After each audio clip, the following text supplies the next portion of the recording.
Giving an old desktop PC a new life as a gaming PC is one of the cheapest and easiest ways to get into PC gaming. And that's what I had originally done with this HP Pavilion. I had thrown in a GTX 1660 Super and it already had an i5 7400 in it. However, it was getting a little bit warm inside of this original HP case.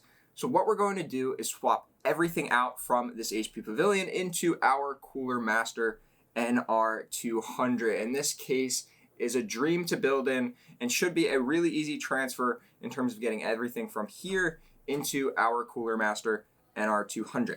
But before we get started on that, I wanted to show you guys this.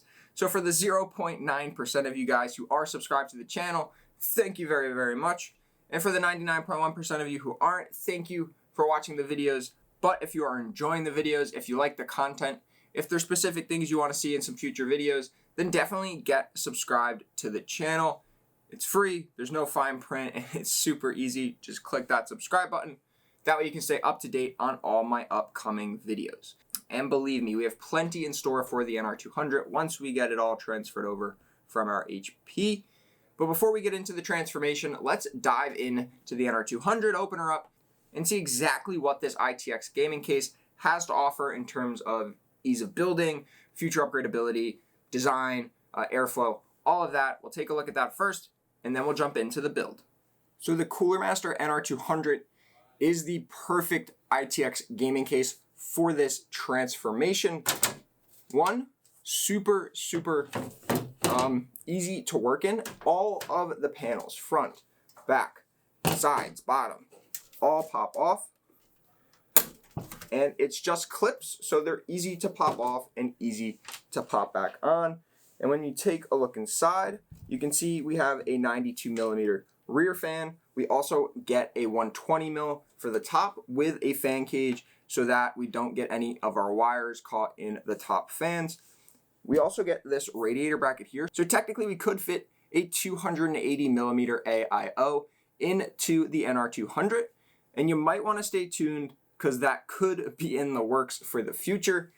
We may be upgrading that i5 7400 and we may be cooling that new CPU with our old NZXT Kraken X63 from our NZXT H710 build. So definitely get subscribed to the channel like I said before. That way you'll know when I post that video. So going through this case a little bit more, we get two USB 3 at the top. We even get a power pass-through from the back running up to our PSU because that will be mounted at the front of the case. We get an SFX power supply bracket here as well. And we will be swapping out that SFX. So our current HP Pavilion has a full-size ATX power supply, and that required me to go ahead and 3D print a new power supply bracket that can be found on Cooler Master's website for this case. So it's perfectly designed to fit an ATX power supply and even slot in to a lot of the grooves at the front of the case so that the power supply is securely in place. And if we're using the ATX power supply, we can't use the radiator. So that's the main reason why we're not going to use the 280. But the air cooling should be fine as proof of concept. First run, get some gaming in on this ITX build. Before we go any more into detail with this case, getting our 3D printed bracket installed, I'm going to go ahead, take apart our HP Pavilion, and then I'll show you guys all the pieces that we're throwing in to our new case. And that is everything we need for our build. So first things first is going to be getting our power supply connected to our power supply bracket and then into our NR200.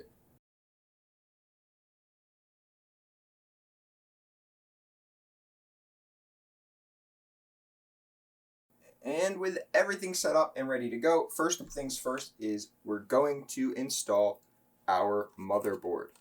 Now we don't have a rear I/O plate for our motherboard. It was built into the HP Pavilion. So we're just going to throw this in to the case, and it will of course be bare, but it should be plenty fine for what we need it. And if we wanted to clean it up, I can always maybe 3D print a nice bracket for the back of the case.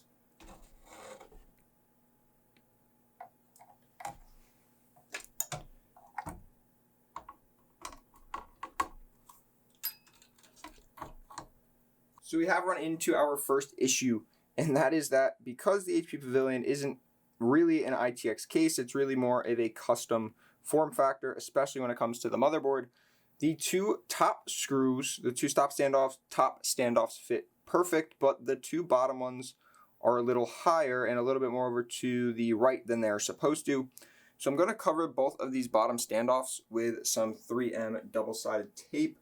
That way we should still get a little bit of adhesion in those two top screws, should still be enough to hold it in. I probably wouldn't recommend this for a long-term solution, but if you're really trying to upgrade the look and you just, you're comfortable with only having the two screws holding in the motherboard, you're careful with the PC, it should be okay. But just be forewarned, there is this small complication to have to deal with. So you have the two small pieces of double-sided 3M tape in there on the bottom standoffs. So now all we have to do is get our top standoffs lined up.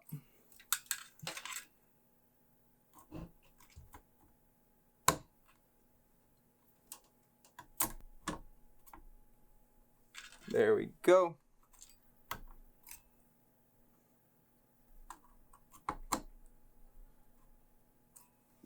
And now I can screw in our two top motherboard screws.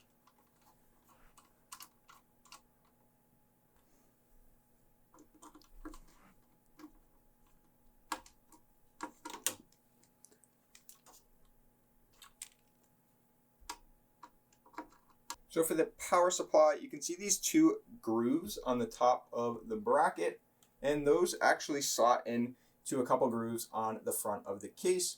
So when we get that slid in properly, it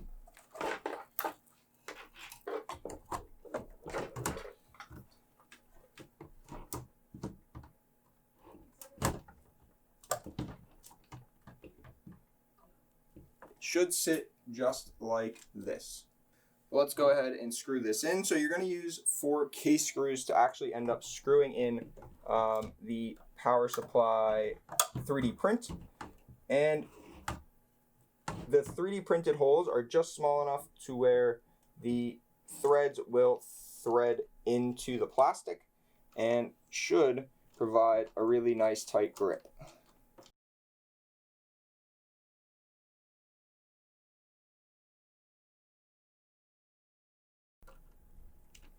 And there we go. We got all 4 front screws on, and that power supply is in there. It's not going anywhere. So next step is going to be getting our top 120mm fan in there.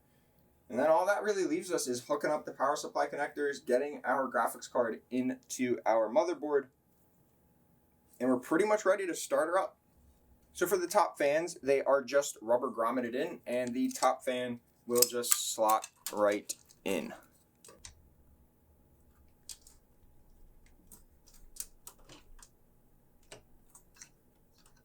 And our pretty much final step is going to be getting the graphics cards installed. So let me do that real quick, and then after that, it's just hooking up all the wires. So I'll tidy all that up and show you guys the finished result. And there we have it. All the cords are hooked up. Pretty clean, honestly, being that it is an open chassis. So all that's left is to install our graphics card. So after some trial and error with the graphics card outside of the case, we realized that for the motherboard to sit properly inside of the case, we had to use the top left and the bottom right screw on the motherboard. It also made it a lot more secure, so it was probably the better way to do it from the start. And I also needed to remove the back plate, the actual thing that mainly secures the graphics card to the back of the case. So when we do end up installing this, it's really going to be held down by the PCIe slot. Not the best way to do it. But again, I'll try to figure out something to maybe 3D print a bracket for the back of the card to secure it into place, but we should be able to install this now. There we go. We are installed with the graphics card. So all there's left to do now is just hook up our 8-pin power.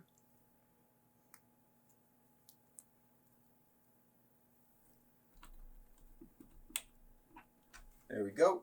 And then we can button up the rest of the case and power this thing up. For startup, everything seems to be spinning up properly. So we get a fan is not operating correctly error. Let's hit enter. And there we go, everything is spinning up and we are booted into Windows. So I'll go ahead and throw the second side panel back on there and then we can talk about this build. So I hope you guys enjoyed that build. It was a super interesting experience transferring everything from our HP into our Cooler Master NR200. We did, of course, run into a few little hiccups.